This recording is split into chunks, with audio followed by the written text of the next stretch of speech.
आपने मैग्नेट को इस शेप में पहले देखा होगा। इसे बार मैग्नेट कहते हैं। ये एक चॉकलेट की बार जैसे दिखता है। क्या होगा अगर हम इसे एक लोहे की कील के पास लाएं तो?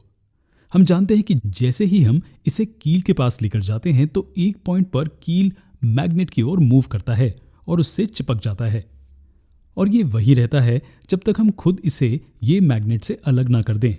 तो एक लोहे की कील मैग्नेट से क्यों चिपकी रहती है? ये अट्रैक्शन की फोर्स के कारण होता है जो मैग्नेट और कील को साथ में जोड़ता है।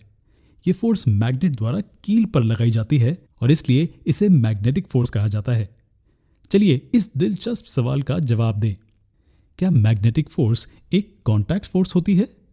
दूसरे शब्दों में कहें तो क्या मैग्नेट और कील के बीच का कांटेक्ट कील को अट्रैक्ट करने के लिए मैग्नेट के लिए जरूरी होता है?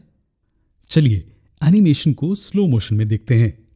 हम मैग्नेट को कील की ओर लेकर जा रहे हैं और इस पॉइंट पर कील भी मैग्नेट की ओर बढ़ने लगता है। इसका मतलब कि फोर्स ने अपना काम किया जब मैग्नेट और कील के बीच में कोई भी कांटेक्ट नहीं था। इसलिए हम ये कह सकते हैं कि मैग्नेटिक फोर्स एक कांटेक्ट फोर्स नहीं है। मैग्नेटिक फोर्स को कील पर काम करने के लिए कांटेक्ट की जरूरत नहीं होती। इसे बेहतर समझने के लिए हम इस मैग्नेट को कील के नजदीक लेकर आते हैं और इसे थोड़ा सा हवा में ऊपर मूव करते हैं। आप देखेंगे कि कील भी थोड़ा हिलता है।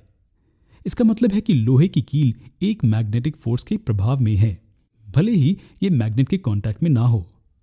ये फिर से साबित करता है कि मैग्नेटिक फोर्स एक कांटेक्ट फोर्स नहीं है। तो हम कह सकते हैं कि ये एक नॉन कांटेक्ट फोर्स है। फोर्स तब भी होती है जब मैग्नेट लोहे के कांटेक्ट में नहीं होता है। लेकिन मैग्नेटिक फोर्स का ये नॉन कांटेक्ट नेचर हमें क्या बताता है? ये हमें बताता है कि यहाँ इसके आसपास की स्पेस में मैग्नेट द्वारा प्रोड्यूस की गई एक इनविजिबल फील्ड है। और अगर आप किसी भी फेरोमैग्नेटिक मटेरियल को इस फील्ड में लाते हैं तो उसे वो अट्रैक्शन की फोर्स का अनुभव होगा। हम इस फील्ड को नहीं देख सकते हैं, लेकिन ये एग्जिस्ट करती है। ये फील्ड एक मैग्नेट द्वारा प्रोड्यूस की जाती है और इसलिए इसे मैग्नेटिक फील्ड कहते हैं। अब हम आपसे एक दिलचस्प सवाल पूछते हैं। क्या आपको लगता है कि इस फील्ड की स्ट्रेंथ मैग्नेट के आसपास के पूरे एरिया में समान होती है? चलिए इसे एक एग्जाम्पल की मदद से समझते हैं। मान लीजिए कि किसी जगह पर एक वाईफाई राउटर है। ये सभी दिशाओं में कुछ रेंज तक सिग्नल्स भेजता है। अब अगर मोबाइल फोन को इंटरनेट से कनेक्ट करना हो तो उसे इस रेंज में लाना होगा। ये सिग्नल राउटर के पास सबसे स्ट्रांग होगा।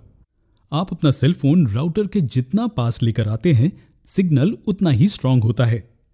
आप मैग्नेट्स को भी इसी तरीके से सोच सकते हैं। एक मैग्नेट के आसपास एक मैग्नेटिक फील्ड होती है। इस फील्ड की स्ट्रेंथ मैग्नेट के नजदीक ज्यादा होती है और ये कम होती जाती है जैसे जैसे हम इससे दूर जाते रहते हैं। जैसे ही आप कोई भी फेरोमैग्नेटिक ऑब्जेक्ट को इस फील्ड में लाते हैं तो उसे मैग्नेटिक फोर्स का अनुभव होता है।